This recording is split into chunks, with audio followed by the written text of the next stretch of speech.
नमस्ते साथियों, आज की इस क्लास में हम चैप्टर 1 ठोस अवस्था में निबिड़ संकुलन के बारे में पढ़ेंगे। क्लोज पैकिंग के बारे में बात करेंगे और इस निबिड़ संकुलन में एक विमीय, द्विविमीय और त्रिविमीय निबिड़ संकुलन की बात करेंगे। अपना जो बोर्ड होता है उसमें हम 1 डायमेंशियल 2 डायमेंशियल तो इजीली समझ सकते हैं, लेकिन 3 डायमेंशियल अगर हमें बोर्ड पे एक्सप्लेन करना था तो थोड़ी सी प्रॉब्लम आती है। तो थोड़ा सा फोकस बना के कंसंट्रेट करके आज की क्लास आपको अटेंड करनी है। तो बिना टाइम खराब किए आज हम अपने टॉपिक पे आते हैं।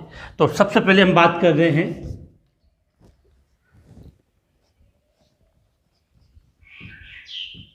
निबिड़ संकुलन। इंग्लिश में बात करें तो इसके लिए हम बोल सकते हैं क्लोज पैकिंग कहते हैं।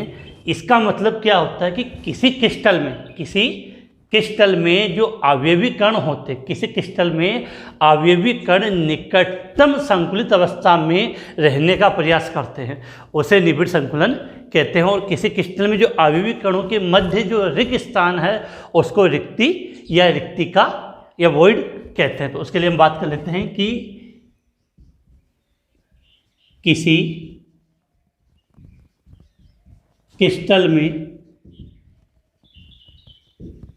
अवयवी कण, क्या लिखा हमने, किसी क्रिस्टल में, एक मिनट के लिए, कि किसी क्रिस्टल में अवयवी कण, किसी क्रिस्टल में अवयवी कण, किसी क्रिस्टल में अवयवी कण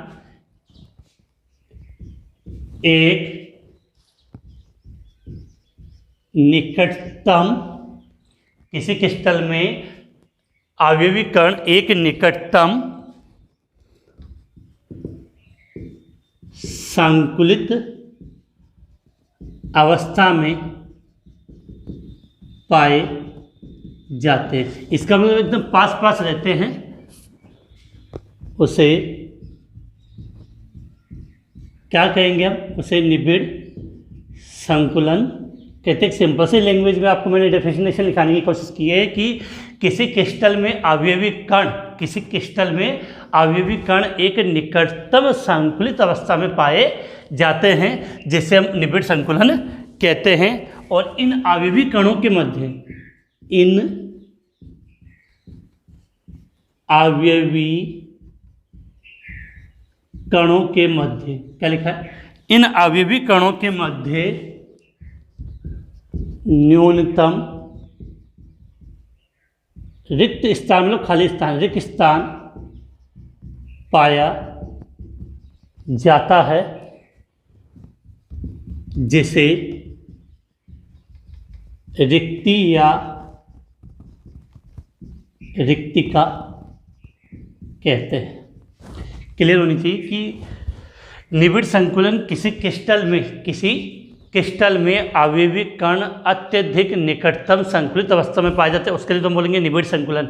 और इन निबिड़ संकुलन में अवयवी कणों के मध्य जो स्थान रह जाता है उसे रिक्ति या रिक्तिका शब्द हम यूज कर लेते हैं। अब निबिड़ संकुलन को हमने यहाँ पे 3 कैटेगरी में डिवाइड किया है, उसकी हम बात कर लेते हैं। तो निबिड़ संकुलन के प्रकार, तो सबसे पहले हम बात करते हैं कि निबिड़ संकुलन के प्रकार। क्या लिखा है, निबिड़ संकुलन के प्रकार। उसमें नंबर 1 हम बात करेंगे, एक विमीय निबिड़ संकुलन। तो बेटा यहाँ से मैं आपको कुछ चीज़ें समझा दूँ कि एक विमीय निबिड़ संकुलन, द्विविमीय निबिड़ संकुलन और त्रिविमीय निबिड़ संकुलन क्या होता है। जैसे अगर हम बात करें कि एक ट्रे है, शादी में लड्डू बन रहे हैं, तो ट्रे के अंदर सबसे पहले हम एक लाइन में लड्डू ऐसे रखेंगे, लड्डू के नाम से मुंह में पानी नहीं लाना है, कहीं क्लास से उठ के लड्डू खाने चले जाओ।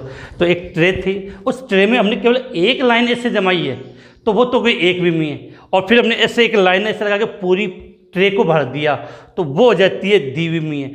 अब एक पूरी परत बन गई उसके ऊपर और परतें जमा दी तो वो हो जाती है त्रिविमीय। तो सबसे पहले हम एक बात करें एक विमीय निबिड़ संकुलन, इनको एक्सप्लेन थोड़ा और अच्छा आपके समझ में आ जाए तो इसके लिए आपको साइड में जगह जगह कुछ डायग्राम चलते रहेंगे, उन पे भी आप फोकस कर लेना, जिससे मैं पढ़ाता रहूँगा और साथ में वो चीज़ें आपको और नज़र आएगी तो थोड़ा ईजिली आपको समझ में आ जाएगा। तो हम बात करें एक विमीय निबिड़ संकुलन। इस निबिड़ संकुलन में क्या होता है कि इस निबिड़ संकुलन में, किसकी बात करें, एक विमीय निबिड़ संकुलन, तो इस निबिड़ संकुलन में अवयवी कण, इस निबिड़ संकुलन में अवयवी कण एक दूसरे के साथ संयुक्त, मतलब जुड़ के संयुक्त होकर एक पंक्ति का निर्माण करते हैं, एक पंक्ति का निर्माण करते हैं। किसका निर्माण करते हैं, एक पंक्ति का निर्माण करते हैं, उसे हम एक विमीय निबिड़ संकुलन कहते हैं। समझने के हिसाब से मैं आपको यहाँ समझा दूँ, यहाँ से आप समझो कि जैसे आपकी एक ट्रे थी और आपने वहाँ पर अवयवी कण इस प्रकार से रिप्रेजेंट कर दिए, हो गए। तो इस प्रकार से इन अवयवी कणों को एक दूसरे के संपर्क में आपने एक सीधी रेखा में व्यवस्थित कर दिए, तो ये क्या कहलाएगा, आपका एक विमीय निबिड़ संकुलन।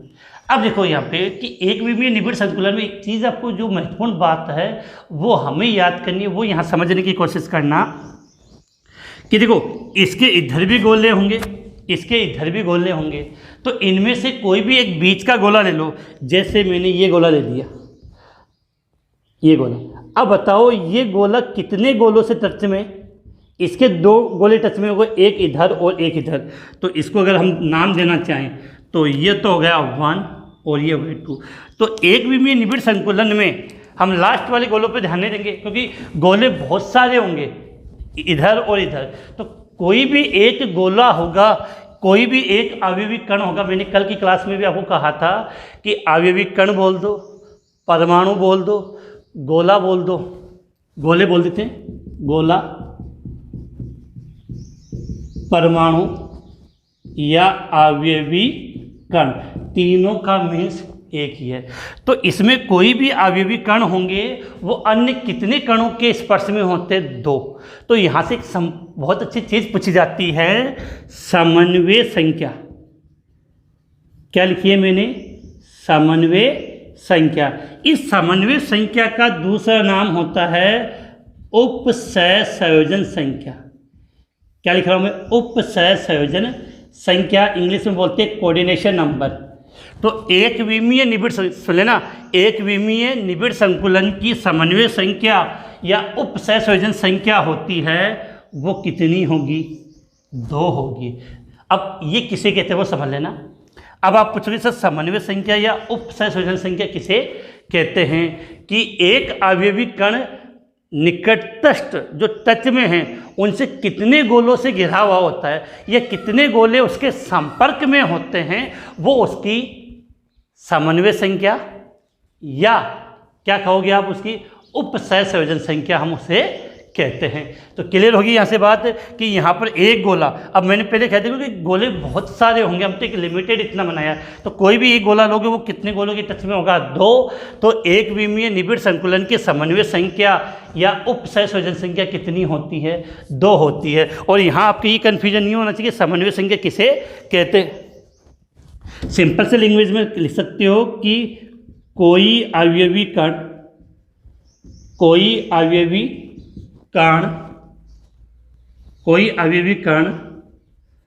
अन्य जितने कणों के संपर्क में होता है, उसे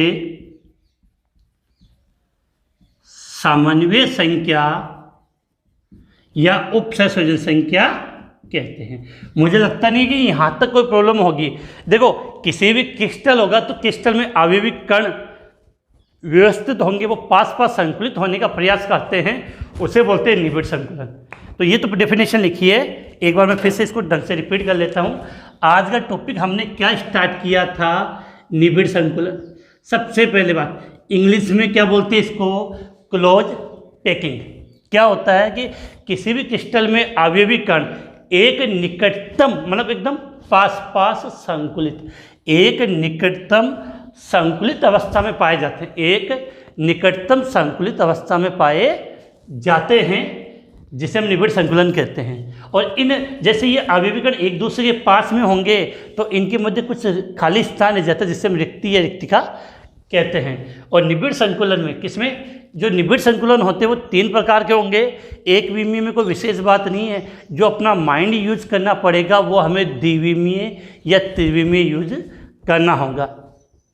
तो जो एक विमीय निबिड़ संकुलन है, सबसे पहले हम किसकी बात कर रहे हैं, एक विमीय निबिड़ संकुलन। तो एक विमीय निबिड़ संकुलन में क्या होता है कि इस निबिड़ संकुलन में अवयवी कण एक दूसरे के संपर्क में आकर एक पंक्ति का निर्माण करते हैं। पंक्ति मतलब एक लाइन का निर्माण कर देते हैं।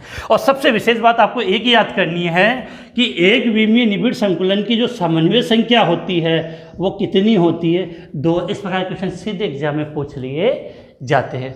आप इसका स्क्रीनशॉट ले लीजिए। स्क्रीनशॉट लेने के बाद आपको एक साइड में एक स्लाइड और नज़र आएगी, उसको भी आप गौर से देख लेना कि उससे भी कुछ बातें आपको स्पष्ट थोड़ी सी और ज़्यादा क्लियर समझ में आ जाएगी। स्क्रीनशॉट ले लिया होगा, उसके बाद मैं इसको मिटा देता हूँ तो जल्दी से, क्योंकि थोड़ा सा अब आपको आगे की क्लास के समझने के लिए थोड़ा सा अपना IQ यूज करना पड़ेगा अगर दिमाग में है तो।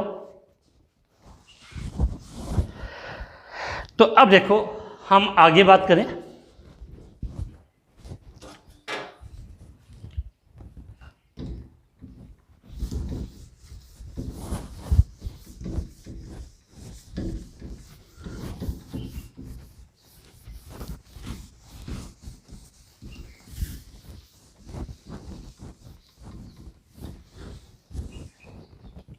अब हम बात करते हैं द्विविमीय 2 डायमेंशियल निबिड़ संकुलन या क्लोज पैकिंग की बात कर लेते हैं। तो यहाँ नंबर 2 द्विविमीय निबिड़ संकुलन क्या लिखा है, द्विविमीय 2 डायमेंशनल क्लोज पैकिंग। द्विविमीय निबिड़ संकुलन जो हमें एक विमीय निबिड़ संकुलन की पंक्ति प्राप्त होती है, ऐसी पंक्ति को जब हम एक के ऊपर एक और ऐसे ऊपर रखते हैं तो 2 तरीके से हम रख सकते हैं। कितने तरीके से, 2 तरीके से उसको रख सकते हैं। उसके आधार पर हमने इसको 2 हिस्सों में डिवाइड कर दिया है और दोनों का अंतर बन जाता है, तो उसको हम यहाँ से एक बार बीच में से बिल्कुल डिवाइड कर लेते हैं ऐसे, कि जिससे आपको इजीली समझ में आ जाए।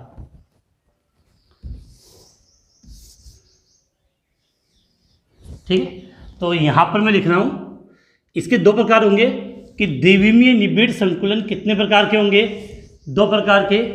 एक को नाम दे रहा हूँ मैं इस यहाँ पे द्विविमीय वर्ग निबिड़ संकुलन। क्या लिखा है, द्विविमीय वर्ग निबिड़ संकुलन। और इधर वाले को जो दूसरा प्रकार है उसको मैंने नाम दे दिया द्विविमीय षटकोणीय निबिड़ संकुलन। इतने से बात समझ में आ गई होगी कि द्विविमीय निबिड़ संकुलन की बात करेंगे तो इसमें 2 संकुलन बनेंगे, वर्ग निबिड़ संकुलन और षटकोणीय निबिड़ संकुलन। लेकिन ध्यान, ये कौन से 2 डायमेंशियल द्विविमीय निबिड़ संकुलन है। इनको समझने से पहले इनका सबसे इंपॉर्टेंट होता है इनका डायग्राम समझ लो। सपोज करो कि एक विमीय निबिड़ संकुलन से, एक विमीय निबिड़ संकुलन से हमें ये एक पंक्ति प्राप्त हुई, ये तो एक विमीय निबिड़ संकुलन हो गया।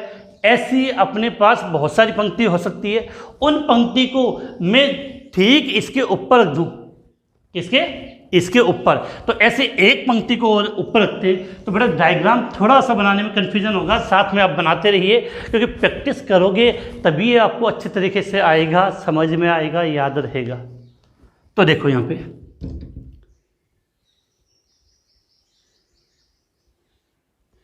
तो ये एक पंक्ति मैंने यहाँ पर और रख दी, ये एक पंक्ति और रख दी। चाहो तो एक पंक्ति और ले लो, वो आपकी इच्छा, आप इसमें कितनी पंक्ति इस प्रकार से ऊपर बना सकते हो। अब देखते हैं यहाँ पे, क्लियर होगी बात। ये तो थी द्विविमीय वर्ग निबिड़ संकुलन के लिए। अब हम बात किसकी करें, द्विविमीय षटकोणीय निबिड़ संकुलन। देखो क्या होगा, दोनों अलग अलग पढ़ लेंगे और साथ में दोनों का अंतर भी हमें याद हो जाएगा यहाँ पे। तो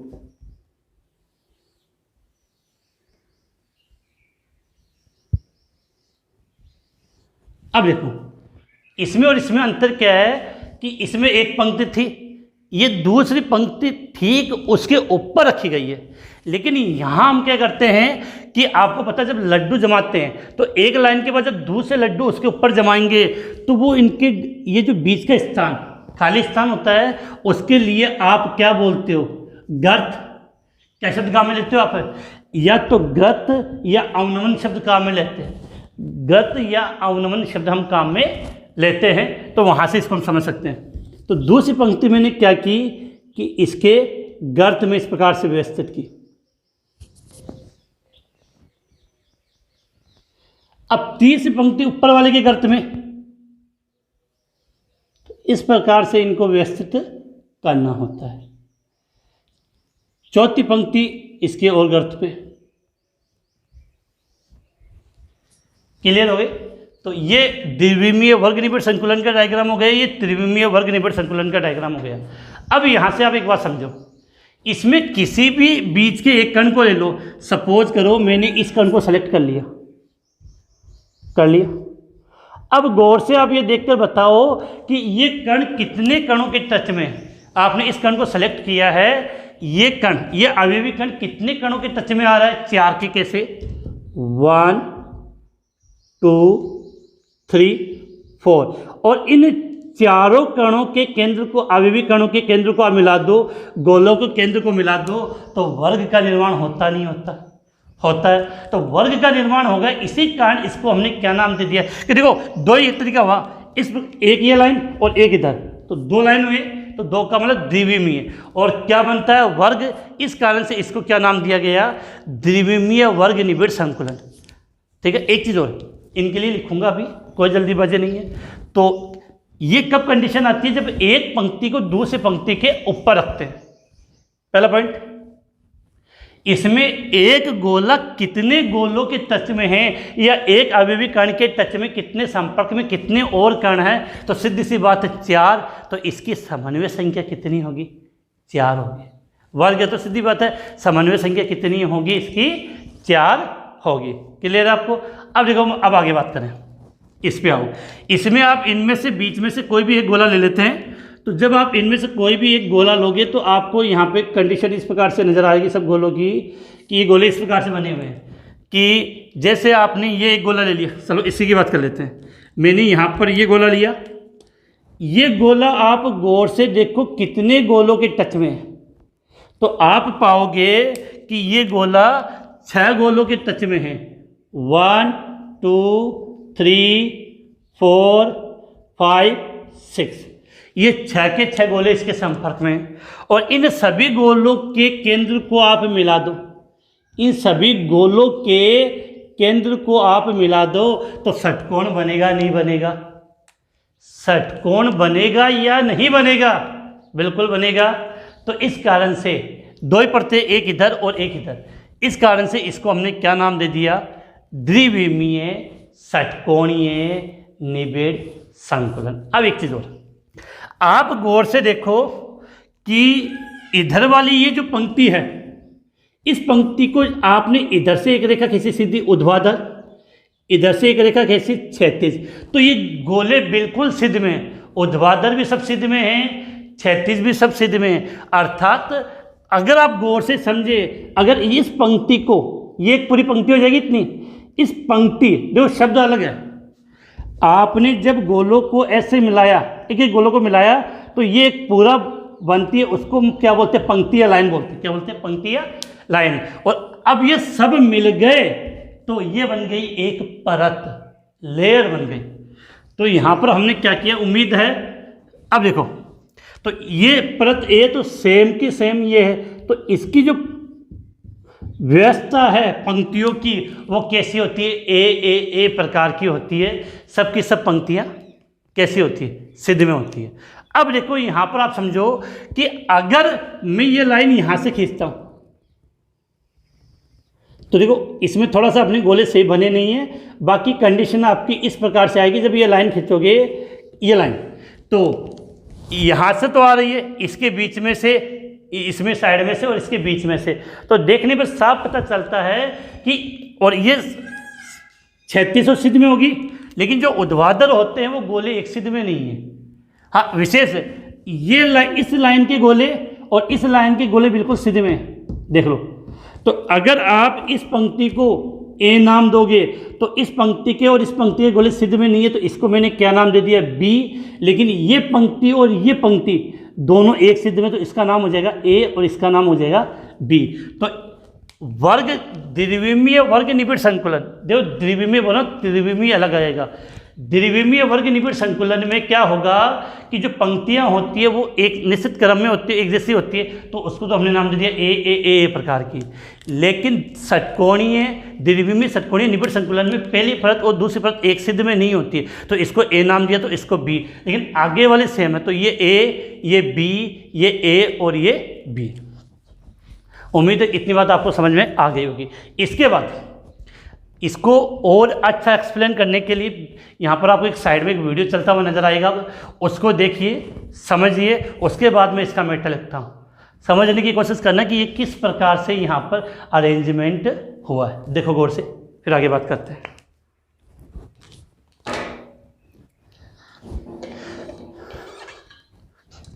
उम्मीद है कि जितना मैंने बताया था वो एक्सप्लेन हो गया होगा। इसका जो वर्णन मैटर है वो मैं ढंग से आपको लिखवा दूंगा, समझा दूंगा इसके बारे में।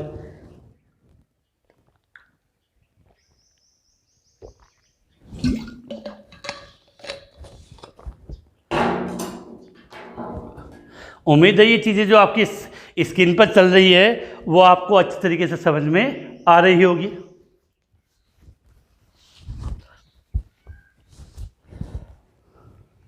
अब देखो, अब हम आगे बात करें इसके लिए कि इसको अब वर्णन कैसे लिखना है। वर्णन की बात करें तो क्या होता है इस निबिड़ संकुलन में, जैसे ये पहली पंक्ति, ये दूसरी पंक्ति, तो क्या लिखेंगे, जब दूसरी पंक्ति के गोले को, ये दूसरी पंक्ति के गोलों को प्रथम पंक्ति के ठीक ऊपर रखते हैं, तो क्या होता है कि बीच वाला एक गोला कितने गोलों से टच में होता है, 4 गोलों से टच में होता है, संपर्क में होता है, और उनके केंद्र को मिला देते तो वर्ग बनता है। इस कारण से इसको हमने क्या नाम दे दिया, वर्ग निबिड़ संकुलन। अब देखो इसका वर्णन हम किस प्रकार से लिखेंगे उसके बारे में बात कर लें कि इस निबिड़ संकुलन में दूसरी पंक्ति के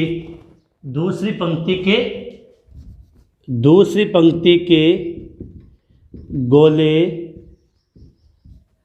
प्रथम पंक्ति के ठीक ऊपर व्यवस्थित होते हैं। अब ये लाइन में लिखा है जो आप लिख सकते हो, जिसके कारण क्या होता है कि ये गोले चाहे ऊर्ध्वाधर देख लो या क्षैतिज देख लो एक सिद्ध में होंगे।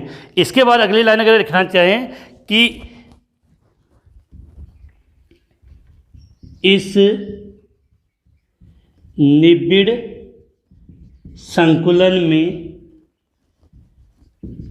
प्रत्येक गोला, अभी भी कहीं बोल सकते हो, इस निबिड़ संकुलन में प्रत्येक गोला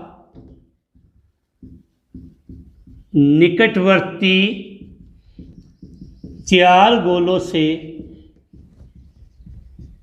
घिरा होता है, संपर्क में होता है, अतः इसकी समन्वय संख्या कितनी होगी, 4 होती है। अतः इसकी समन्वय संख्या 4 होती है। क्लियर है कि द्विविमीय वर्ग निबिड़ संकुलन में प्रत्येक गोलक कितने गोलों से घिरा होगा, 4 गोलों से घिरा होगा। इस कारण से द्विविमीय वर्ग निबिड़ संकुलन की समन्वय संख्या कितनी होगी, 4 होगी। इसके बाद अगर हम आगे लिखें, इन गोलों के जो 4 गोले होते हैं, इन गोलों के कौन से गोले, जो 4 गोले टच में हैं, तो इन गोलों के केंद्र को, इन गोलों के केंद्र को मिलाने पर क्या बना था आपका, वर्ग। इन गोलों के केंद्र को मिलाने पर वर्ग बनता है, इसलिए इसे हमने क्या नाम दिया, द्विविमीय वर्ग निबिड़ संकुलन। इस कारण से इसको द्विविमीय वर्ग निबिड़ संकुलन कहते हैं। 2 चीज़ें और बता दूं, इसकी व्यवस्था, पंक्ति व्यवस्था क्या है, ए प्रकार की। एक शब्द आपके लिए नया आएगा अभी, जो हम कल परसों की क्लास में उसके बारे में डिटेल से बात करेंगे कि संकुलन क्षमता, यहाँ लिख देता हूँ मैं, पैकिंग इफिशिएंसी, पैकिंग इफिशिएंसी संकुलन क्षमता। संकुलन क्षमता की बात करें, संकुलन क्षमता क्या होता है कि ये इतने में अवयवीकरण है, इतने में अवयवीकरण आने में इतने स्थान में से गोलों ने कितना स्थान ग्रहण किया है, क्योंकि वो बीच बीच में एक स्थान भी है, खाली स्थान भी है, तो गोले जितना स्थान ग्रहण करते हैं उसको बोलते हैं संकुलन क्षमता। तो यहाँ से आपको ये याद करनी है कि द्विविमीय वर्ग निबिड़ संकुलन, द्विविमीय वर्ग निबिड़ संकुलन की जो संकुलन क्षमता होती है वो 52.4% होती है। संकुलन क्षमता कितनी होती है, 52.4% होती है। इसके अलावा नीचे लिखा नहीं है तो मैं थोड़ा सा यहाँ लिख देता हूँ कि नेक्स्ट लाइन में लिख सकते हो, पंक्ति व्यवस्था। इनकी जो पंक्ति की व्यवस्था होती है वो कैसी होती है, ए प्रकार की होती है। इनकी जो पंक्ति की व्यवस्था होती है वो ए प्रकार की होती है। तो ये बातें आपके माइंड में बिल्कुल क्लियर होनी चाहिए। उम्मीद है ये चीज़ समझ में आ गई। अब इसमें प्रॉब्लम ही नहीं है। क्या होता है इस निबिड़ संकुलन में, क्या होगा कि दूसरी पंक्ति के गोले प्रथम पंक्ति के कहाँ होते, गर्तों में स्थित होते। तो क्या लिखेंगे कि इस निबिड़ संकुलन में दूसरी पंक्ति के गोले प्रथम पंक्ति के गर्तों में, प्रथम पंक्ति के गर्तों में स्थित होते हैं। क्लियर है? इस निबिड़ संकुलन में, कौन से में, द्विविमीय षटकोणीय निबिड़ संकुलन में दूसरी पंक्ति के गोले प्रथम पंक्ति के कहाँ होते हैं, गर्त में व्यवस्थित होते हैं। क्लियर है? अब देखो इस निबिड़ संकुलन में प्रत्येक गोला निकटवर्ती कितने बेटा, 6 गोलों से घिरा होता है। एक गोला कितने से घिरा हुआ है, कितने के संपर्क में, 6। तो इस निबिड़ संकुलन में प्रत्येक गोला निकटवर्ती 6 गोलों से घिरा होता है। अतः इसकी समन्वय संख्या कितनी होती है, 6 होती है। समन्वय संख्या कितनी होगी इसकी, 6 होगी। इसके बाद इन गोलों के, इनमें जो गोले संपर्क में हैं उन गोलों को अगर आप मिलाओगे, उन गोलों को मिलाने पर, इन गोलों को मिलाने पर क्या बनता है, षटकोण बनता है। इन गोलों को मिलाने पर षटकोण बनता है। क्या बनता है, षटकोण बनता है। इसलिए इसे द्विविमीय, इसलिए इसे क्या कहोगे आप, इसलिए इसे द्विविमीय षटकोणीय, इसलिए इसे द्विविमीय षटकोणीय निबिड़ संकुलन कहते हैं। इसकी संकुलन क्षमता कितनी है, 52.4। इसकी होती है 60.4 समथिंग आती है इसकी। तो इसकी संकुलन क्षमता के लिए ध्यान रखना, बहुत अच्छा क्वेश्चन आपके लिए पूछ लिया जाता है और अच्छे तरीके से अपने माइंड में जब तक ये अपने को याद हुई। इसकी संकुलन क्षमता कितनी बताइए, 60.4% होती है। कितनी होती है, 60.4%। तो इसकी संकुलन क्षमता 60.4% होती है। तो उम्मीद है कि इन दोनों का अंतर आपको अच्छे तरीके से याद हो गया होगा और बिल्कुल आप इसको अच्छे तरीके से लिखकर याद कर सकते हो। एग्जाम में अलग अलग पूछे तो बता सकते हो, इनका डायग्राम समझा सकते हो। और अंतर वाला क्वेश्चन द्विविमीय, देखो शब्द का ध्यान रखना कि जब भी षटकोणीय हो, अगर हम द्विविमीय की बात करेंगे तो द्विविमीय लिखा होगा, अभी आगे एक और आएगा त्रिविमीय। तो द्विविमीय वर्ग निबिड़ संकुलन और द्विविमीय षटकोणीय निबिड़ संकुलन में अंतर पूछा जा सकता है। तो अंतर आप यहाँ पर अच्छे तरीके से बता सकते हो। फटाफट आप इसका एक बार स्क्रीनशॉट ले लें। तो स्क्रीनशॉट आप ले लें, उसके बाद हम इसमें कुछ और बातों की बातें कर लेते हैं जिससे अपना एक कंसेप्ट है, ये टॉपिक अपना क्लियर हो जाए। तो उम्मीद है कि इस प्रकार की क्लास आपको इजीली समझ में आ जाती होगी। बहुत ज़्यादा मेहनत की जाती है। एक बात मैंने ये देखी है कि काफ़ी स्टूडेंट होते हैं जो क्लास अटेंड करते हैं, जो कि मैं आपके लिए इतनी मेहनत कर रहा हूँ, तो कम से कम आप एक काम तो कर सकते हो इस गर्मी के अंदर कि कम से कम आप इस जो वीडियो का जो लिंक होता है वो अपने व्हाट्सएप स्टेटस के माध्यम से या जो अपने व्हाट्सएप ग्रुप है उसके माध्यम से शेयर कर सकते हो। एक दो दिन की मैंने क्लास देखी थी, क्योंकि लगभग जो बच्चे क्लास अटेंड करते हैं उन सबके नंबर हैं, लेकिन ये देखने में पाया कि आप बिल्कुल भी इसको शेयर नहीं करते। तो बेटा बूस्टर की कोई ज़रूरी नहीं है, अगर आप शेयर करोगे थोड़ी वॉचिंग आएगी तो पढ़ने में थोड़ा सा इंटरेस्ट आता है। तो आप में से कितने बच्चों ने ईमानदारी से मैसेज करके बताना आज शेयर किया है, कमेंट्स में जल्दी से पता चल जाए, क्योंकि थोड़ी मेहनत मैं करता हूँ, थोड़ी मेहनत आप कीजिए तो फिर मज़ा आएगा पढ़ाने में। और मैं मेरी तरफ से मेहनत करता रहूँ, आप बिल्कुल शेयर ना करें, वीडियो को ज़्यादा से ज़्यादा लोगों के पास नहीं पहुँचाए तो फिर पढ़ाने में मज़ा नहीं आता है। मैंने साफ कहा कि वॉचिंग जितनी ज़्यादा होती है पढ़ाने का इंटरेस्ट उतना ज़्यादा होता है। अब वॉचिंग का मतलब ये है कि जब तक बच्चों को पता ही नहीं चलेगा कि बूस्टर सर ने नया बेस स्टार्ट कर दिया, कब से इसकी टाइमिंग है, तब तक बच्चे कैसे जुड़ पाएंगे। तो ये आपका काम है, मेरा काम आप तक पहुँचाने था, अब आप इसको आगे पहुँचाना है। तो उम्मीद है देखूंगा आज की क्लास के बाद, क्योंकि क्लास कंप्लीट होने के बाद मैं व्हाट्सएप स्टेटस चेक कर लेता हूं कि कितने बच्चों ने इसको शेयर किया है। तो बेटा जितना ज़्यादा शेयर करोगे उतना ज़्यादा पढ़ने में अपने को मज़ा आता है। अब देखो ज़्यादा दिमाग नहीं लगानी है, फिर से एक बार रिपीट करते हैं। टॉपिक अपना क्या था? द्विविमीय बात कर रहा हूँ, द्विविमीय निबिड़ संकुलन, 2 डायमेंशियल क्लोज पैकिंग। कितने प्रकार की होती है? 2 प्रकार की। एक तो हो जाएगी वर्ग निबिड़ संकुलन और एक क्या हो जाएगा? षटकोणीय निबिड़ संकुलन। वर्ग निबिड़ संकुलन में क्या होगा कि दूसरी पंक्ति के गोले प्रथम पंक्ति के ऊपर, तीसरी के ऊपर होंगे। तो यहाँ पर एक बार थी कि दूसरी पंक्ति के गोले प्रथम पंक्ति के ठीक क्या होते हैं? ऊपर होते हैं। लेकिन षटकोणीय निबिड़ संकुलन में ये जो गोले होते हैं वो कहाँ स्थित होते हैं? गर्तों में स्थित होते हैं। क्लियर है? फिर सीधी बात है कि इसमें एक गोला कितने गोलों के टच में है? 4। तो इस कारण से इसकी समन्वय संख्या कितनी होगी? 4। इसमें एक गोला अन्य कितने गोलों के टच में है? तो देखने में साफ समझ में आएगा कि यहाँ पर एक गोला 6 गोलों के टच में। कितने? 6 गोलों के टच में, तो समन्वय संख्या 6 हो गई। और परिभाषा समझ में आ गया। इसकी संकुलन क्षमता 52.4% है। कितनी है? 52.4 है। और इसकी जो संकुलन क्षमता होती है वो 60.4% होती है। इस प्रकार से अगर अंतर वाला क्वेश्चन आए तो आप पूछ सकते हो। अब एक बात सुनना, पहले आपके पास एक गोला था, एक एक गोलों को रखकर एक पंक्ति बनाई, तो वो तो हो गया एक विमीय निबिड़ संकुलन। अब उस पंक्ति को आपने एक के ऊपर एक के ऊपर एक के ऊपर एक रख दिया, तो 2 तरीके से गोले काउंट हो गए, इधर से और एक इधर से। तो ये आपका हो गया द्विविमीय 2 डायमेंशियल क्लोज पैकिंग। अब क्या होता है कि आपके पास द्विविमीय निबिड़ संकुलन बन गया, परत बन गई। अब परत भी 2 प्रकार की, वर्ग वाली अलग है, षटकोणीय वाली अलग है। अगर अब इन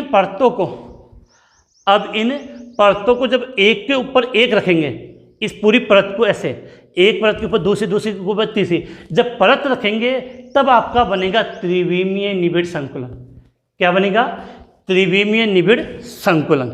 और त्रिविमीय निबिड़ संकुलन से आपकी 3-4 स्ट्रक्चर बनती है कि इसको इसके ऊपर रखेंगे, इसको इसके ऊपर रखेंगे तो कैसा बनता है, उसकी बात अब हम कल वाली क्लास में करेंगे। तो उम्मीद है, क्योंकि इस प्रकार के टॉपिक में थोड़ा सा कन्फ्यूजन होता है, और क्लास अगर ढंग से समझ लोगे तो कोई प्रॉब्लम नहीं है, क्योंकि बूस्टर सर है तो केमिस्ट्री की आपको क्या है, नो टेंशन। ठीक है, आज की क्लास हम इसी के साथ समाप्त करते हैं। जय हिंद, जय भारत।